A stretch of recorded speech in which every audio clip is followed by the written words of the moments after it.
Mesdames, Messieurs, bonjour, ravi de vous retrouver pour les informations. On commence par les titres. 50 jours après Pâques, les chrétiens sont une fois de plus en fête. C'est la Pentecôte, la descente du Saint-Esprit, une fête qui rassemble et qui a bien d'autres significations.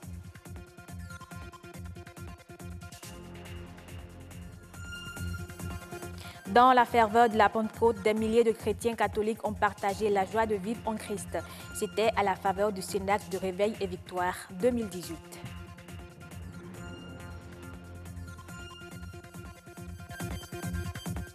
Et puis, le Bénin va bientôt abriter les Masters de pétanque en Afrique. Un événement sportif de taille. Pour l'heure, la feuille de route est tracée.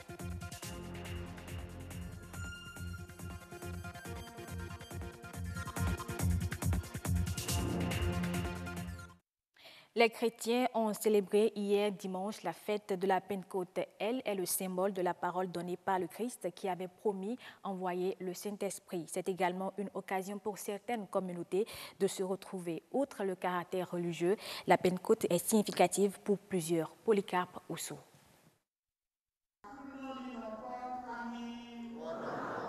Fête chrétienne, célébrée 49 jours après Pâques et 10 jours après l'ascension de Jésus-Christ, la Pentecôte commémore la descente de l'Esprit Saint sur les apôtres. Pour en savoir davantage, il faut se référer au livre des Actes des apôtres dans les Saintes Écritures. Lorsque vous lisez le livre des Actes, notre Seigneur Jésus, avant de partir, il a demandé à ses disciples de rester ensemble et d'attendre la promesse du Père. Et la promesse du Père, c'est le baptême de l'Esprit Saint. Et donc, lorsque nous recevons le baptême de l'Esprit Saint, nous recevons la capacité de saisir la pensée de Dieu et d'opérer au nom de Dieu dans la cité. La Pentecôte suscite engouement et ferveur dans différents cercles religieux. À côté, l'occasion est saisie par certaines communautés pour leur retrouvailles annuelles. C'est le cas des fils et filles Hula et Hueda qui célèbrent chaque année leur fête identitaire Novicha le jour de la Pentecôte. Ce n'est pas un fait de hasard. C'est une date de l'Esprit Saint qui vient habiter tout le monde et en même temps qui nous incite aussi à l'amour, à la fraternité, au partage. Le 97e anniversaire de Novicha, célébré le 20 mai 2018, est placé à dessein sous le signe du renforcement des liens de fraternité entre les fils et filles Hula et Hueda du Bénin et de la diaspora. Le grand amour doit pouvoir impacter le plus grand nombre et seulement être un amour de repli sur soi-même, sur ses frères directs.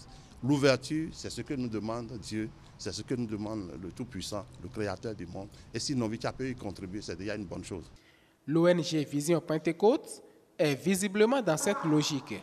Depuis 18 ans, ce creuset organise la Grande Nuit de Pentecôte, un rendez-vous de louange, d'adoration, de prédication et de célébration qui a pour particularité son ouverture au grand public sans distinction d'appartenance religieuse. La Pentecôte n'est pas l'apanage d'un groupuscule religieux. La Pentecôte n'est pas l'apanage d'une dénomination religieuse. C'est la promesse bénie de Dieu pour tous ceux qui devraient le servir dans la cité. C'est le seul moyen de saisir la pensée de Dieu et d'accomplir son dessein dans cette génération. Nous connaissons les choses de Dieu par l'Esprit de Dieu en nous. Et donc, nous devons vivre la Pentecôte. Pour les fidèles chrétiens, la descente de l'Esprit Saint est l'occasion d'authentifier la foi en Christ. Mais la Pentecôte va au-delà d'une fête réservée uniquement aux confessions religieuses. Et déjà 24 heures avant la fête de Pentecôte, des milliers de chrétiens catholiques de la Cité du Cœur Immaculé de Marie à Wadi-Zekede ont partagé la joie de vivre en Christ. À la faveur du Cénacle de Réveil et Victoire 2018, ils ont chanté et prié pour la délivrance des âmes. Des guérisons et des miracles ont été opérés par la puissance de la prière. Patrick Adiaboudjou. La prière, c'est la vie pour un chrétien catholique. Sans prière, tu es mort. Vivant mais mort. L'onction de Dieu arrive et qui est en train de te restaurer. La prière, une force spirituelle qui nourrit le corps, l'âme et l'esprit du fidèle chrétien catholique. À la veille de la Pentecôte, ces hommes et femmes ont affermi leur foi dans l'Évangile. La seule injonction, l'unique injonction que Jésus-Christ a donnée à ses apôtres en quittant ce monde, nous le lisons dans Marc 15, verset 16. Il a dit, allez partout dans le monde entier, annoncer la bonne nouvelle à toute la création. Ces fidèles de la Cité du Cœur Immaculé de Marie ont renouvelé le contact spirituel avec le Saint-Esprit. Beaucoup d'entre eux ont été délivrés par la puissance de la prière. Quand la parole est annoncée, comme Saint Paul nous le dit, non avec une sagesse et une intelligence humaine, mais avec la sagesse et la puissance du Saint-Esprit, elle porte des fruits. C'est les fruits là, c'est ça qui retient les fidèles ici. C'est la délivrance, c'est les guérisons, c'est les conversions. C'est elle qui nous a créés et nous ne pouvons vivre. Pendant ces moments d'intense prière, d'évangélisation et d'intercession, ces chrétiens catholiques ont lu et médité les Saintes Écritures.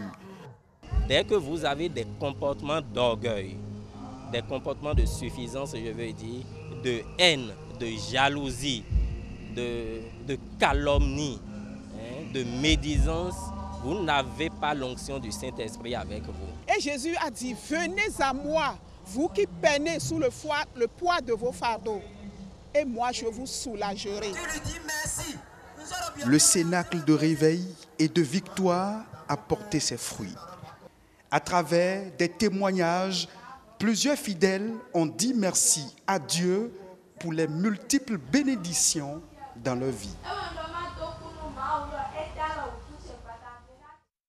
Le Bénin va organiser les tout premiers Masters de pétanque en Afrique.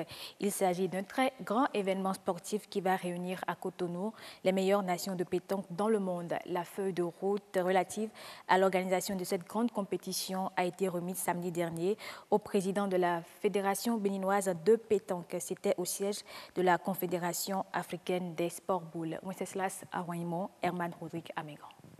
Jeudi 9 novembre 2017, le Bénin, alors vice-champion du monde de pétanque en titre, est candidat pour la première fois à l'organisation du championnat du monde de pétanque, échouait devant le Canada 9 voix contre 33.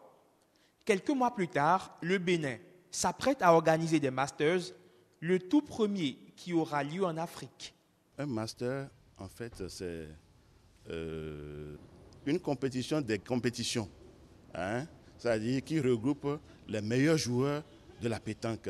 C'est une sélection de sélection qui mettra ensemble les meilleurs joueurs du monde. Les meilleurs joueurs de pétanque du monde vont donc fouler le sol béninois.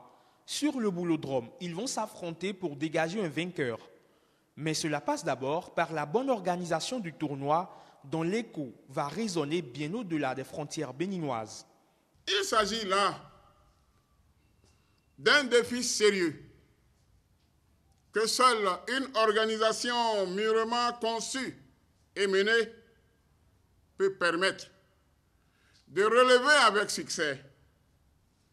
Un succès qui fera date et école dans les annales du sport pétanque en Afrique et dans le monde. La pétanque fait partie des disciplines sportives où le Bénin émerge le mieux. À domicile, sur leurs installations et devant leur public, pas question de faire piètre figure, clament les boulistes et les dirigeants. Une sélection des meilleurs est donc en train d'être effectuée. Le Bénin aura une meilleure équipe, une bonne équipe pour pouvoir être représentatif au sein du Master. Nous sommes vice-champions du monde, nous n'avons pas la prétention de dire nous allons gagner la France, nous allons gagner. Non, c'est par rapport au travail. Nous allons continuer à travailler et on se fera confiance que le Master ne nous échappera pas.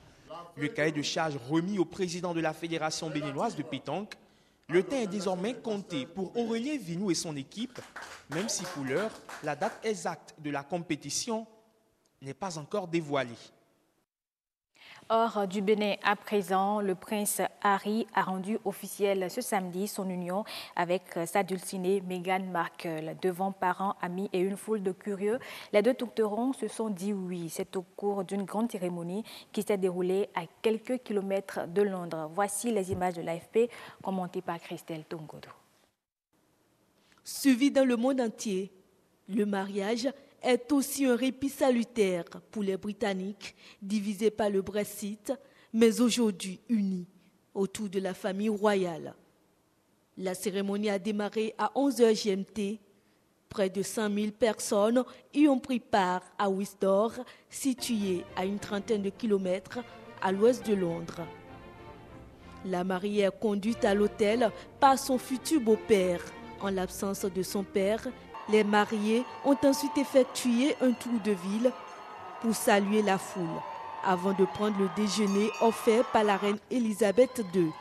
Le couple a choisi d'insérer quelques touches de modernité dans une célébration empreinte de tradition. Les mariés portent une alliance, contrairement au prince William, frère du marié, ou son grand-père qui n'en portait pas, conformément à une vieille tradition de la famille royale. Et ce sera tout pour cette édition du journal. Merci de l'avoir suivi. À 19h45 pour d'autres informations.